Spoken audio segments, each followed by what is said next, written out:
ada lagi nih istilah gendam. Beda nggak sih hipnotis sama gendam? Oke, banyak orang mengatakan bahwa gendam itu beda dengan hipnosis. Kalau pribadi saya sendiri, sesuai dengan keilmuan yang saya pelajari, bahwa memang gendam itu ya sama dengan hipnosis. Sama ya? Sama, 100% sama. Soalnya kan banyak nih orang-orang yang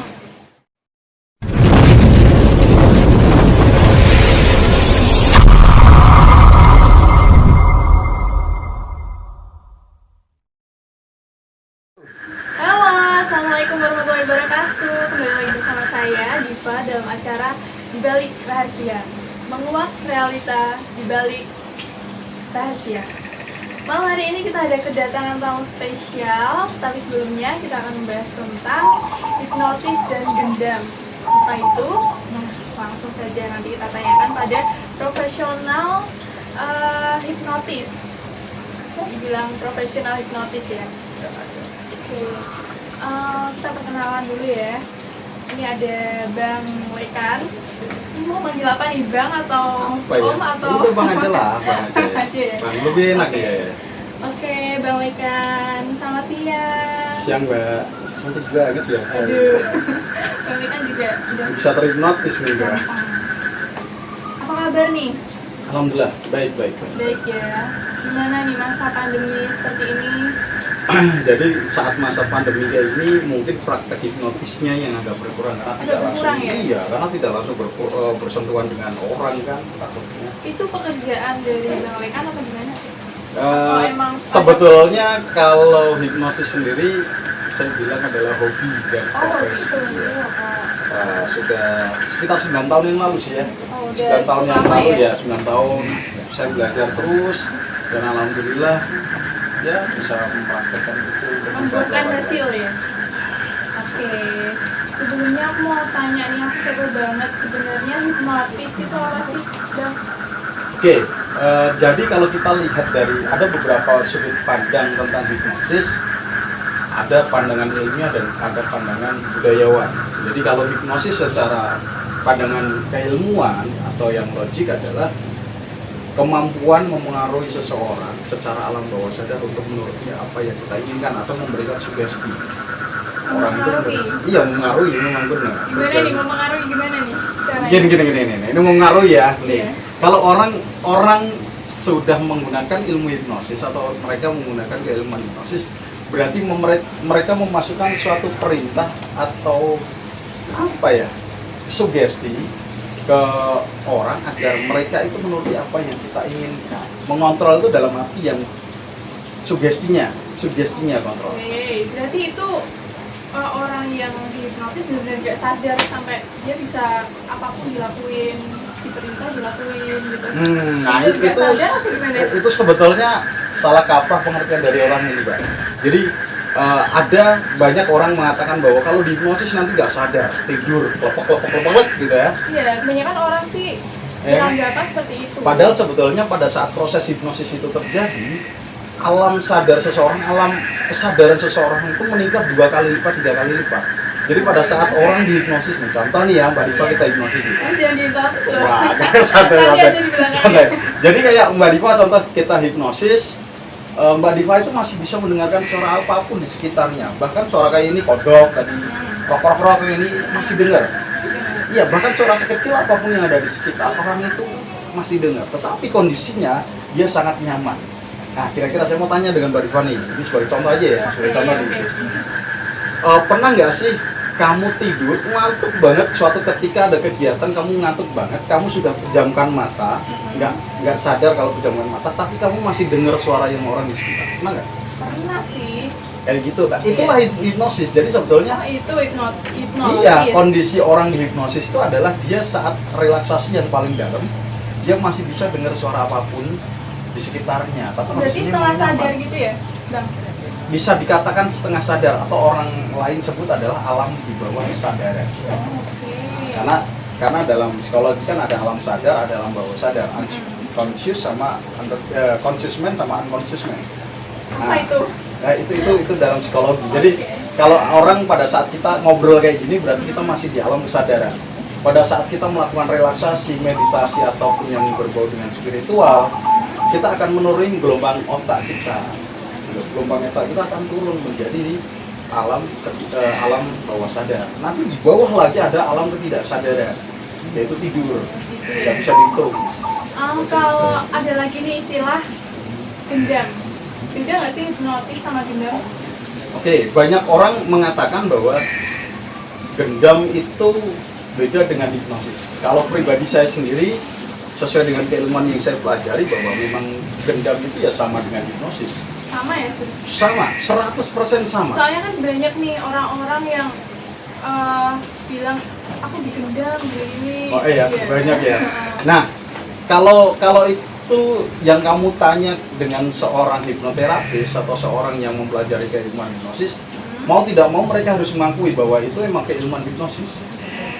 Gitu. Jadi gendam itu ya, gendam is hipnosis. Iya, sama, nggak ada bedanya. Kok Mas Bang Lekan, ya ampun. Sampai lupa namanya. Kamu melupakan aku kalau ngomong gitu ya. Iya. Tadi nyebutnya nggak hipnotis ya, hipnosis ya. Iya, hipnosis. Emang beda ya, hipnotis sama hipnosis? Beda banget. Beda. Jadi kalau yang tadi hipnotis sama gendam sama? hipnosis sama gendam yang sama. Oh, hipnotis. Nah, sekarang saya mau tanya nih ya. Aduh, bingung nih. Iya, saya tanya sama Diva nih. Div, kalau kamu bermain piano, kamu disebut apa? Main piano. Kalau kamu bermain piano, berarti kamu seorang pianis. Ya, apa? Iya, apa ya? Nah, kalau enggak gitar, kalau gitar, kamu bermain gitar berarti. Gitaris. Nah, kalau piano berarti pianis, ya kan? Pianis. Nah, pianis kan? Iya. Sama. Hipnosis adalah keilmuan yang mempelajari tentang pengaruh alam bawah sadar atau sugesti seseorang. Nah, tetapi hipnotis itu adalah orang yang melakukan keilmuan hipnosis itu. Berarti pelakunya adalah hipnotis. Jadi kalau manggil ya, Mas Lekan seorang hipnotis ya. Nah, seperti itu. Oke. Kalau ciri-ciri orang yang terhipnotis itu gimana sih? Ciri-ciri Ada orang nih terhipnotis. Orang yang kayak di jalan cuma ditepuk ini terus langsung Ini hipnotis ya? enggak. Aduh, aku nggak apa-apa deh kalau terhipnotis kayak gitu, nggak apa-apa juga. Aku belum punya ilmunya, aku belajar sama Bang Lekan. Jadi kalau ciri-ciri orang terhipnotis, kita lihat dulu apa makna dalam proses hipnosisnya dulu. Kalau dalam istilah umum ada istilah trance. Nah, trance. Jadi dalam keilmuan hipnosis ada trance, bahwa dia kondisi di saat kondisi yang paling nyaman, siap untuk menerima sugesti, itu adalah di saat kondisi hipnosis. Dan secara bentuk apakah dia linglung? Ada orang yang ngomong seperti itu. Sebetulnya tidak ada linglung, nggak ada. Orang terhipnotis terus linglung, dia lupa gitu, enggak. Dia tidak menghiraukan apapun yang ada di sekitarnya, hanya titik satu fokus. Contoh suara penghipnosisnya itu. Contoh nih, kamu terhipnosis ya. Jadi dia cuma fokus ke satu orang itu. Iya, saat aku menghipnotis kamu ya kamu Walaupun ada orang yang bilang enggak, kamu terhipnotis, jadi dia tuh nggak sadar. Nggak sadar, dia percaya apapun yang dikatakan seorang penghipnotisnya.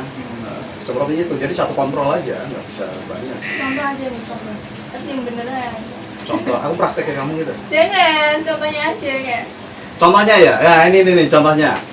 Ada seorang cowok ya, orang cowok dia melihat ada cewek cantik banget, dia pakaiannya seksi, montok bahinol gitu ya.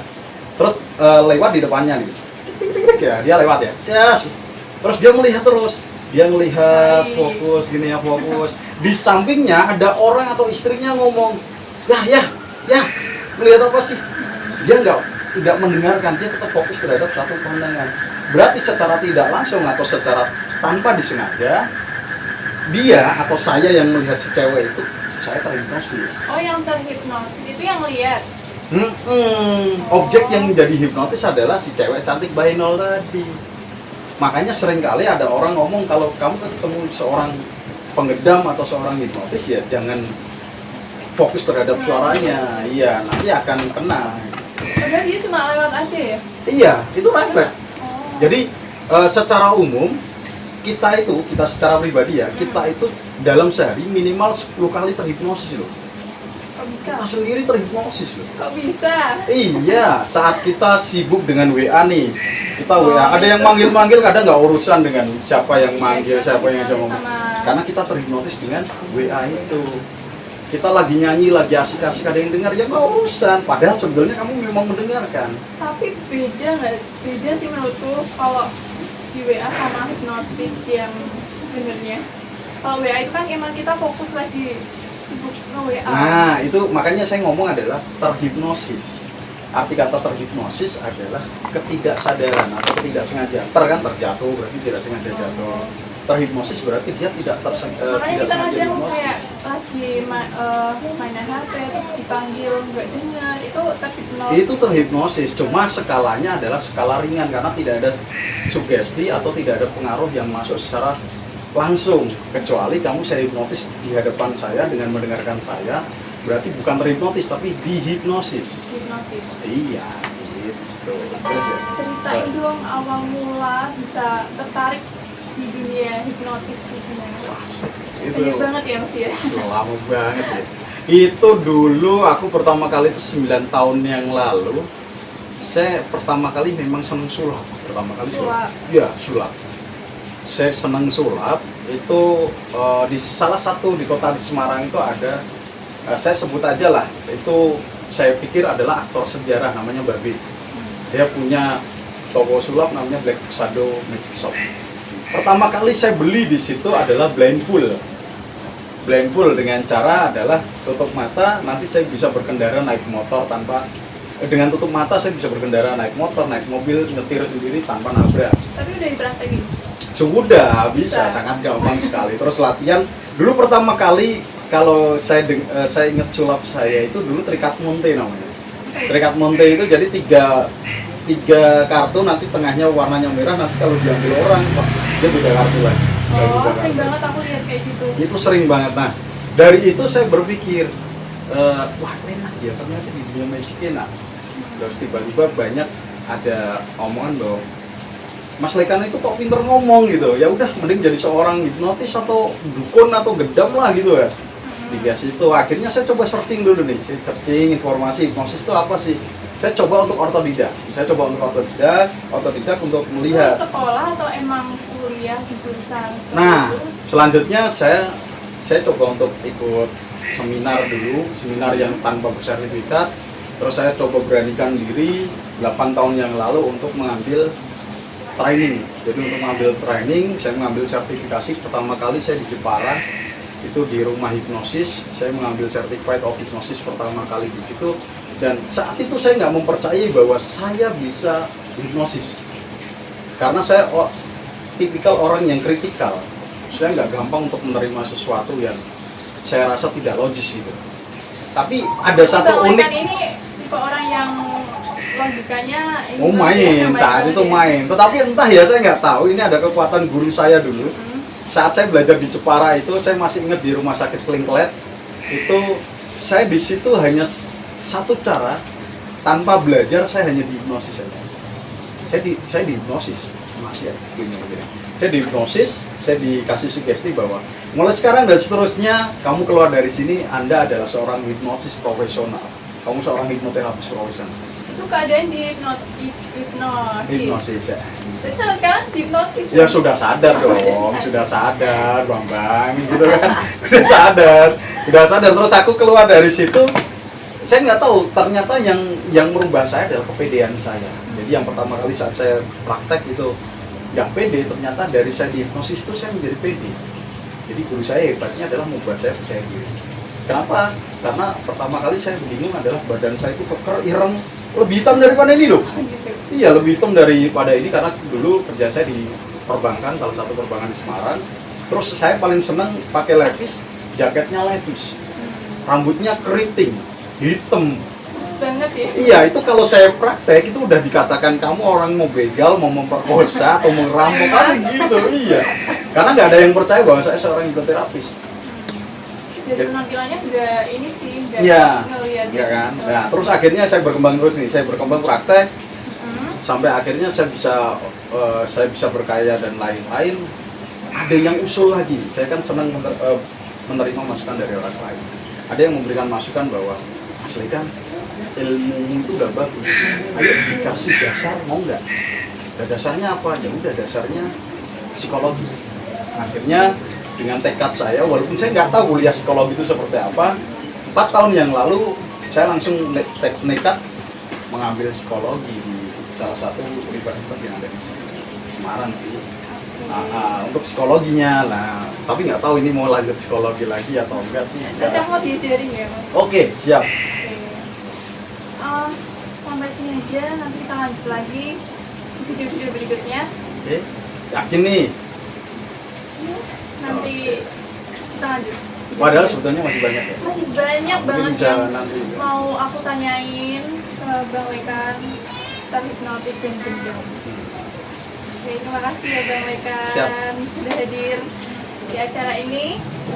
Dan kita tahu sekarang bahwa hipnotis atau gendam itu bukan semuanya negatif, tetapi ada positifnya untuk terapi atau pengobatan ya Bang. Oke, dan jangan lupa saksikan video-video kita selanjutnya tentunya di channel MBTW Production. Jangan lupa like, comment, dan subscribe serta nyalakan loncengnya agar Anda tidak ketinggalan video-video kita selanjutnya bersama Bang Lekan. Oke, dan sampai jumpa bersama saya Diva dalam acara Di Balik Rahasia, menguak realita di balik rahasia. Thank you. Thank you, Bang Lekan.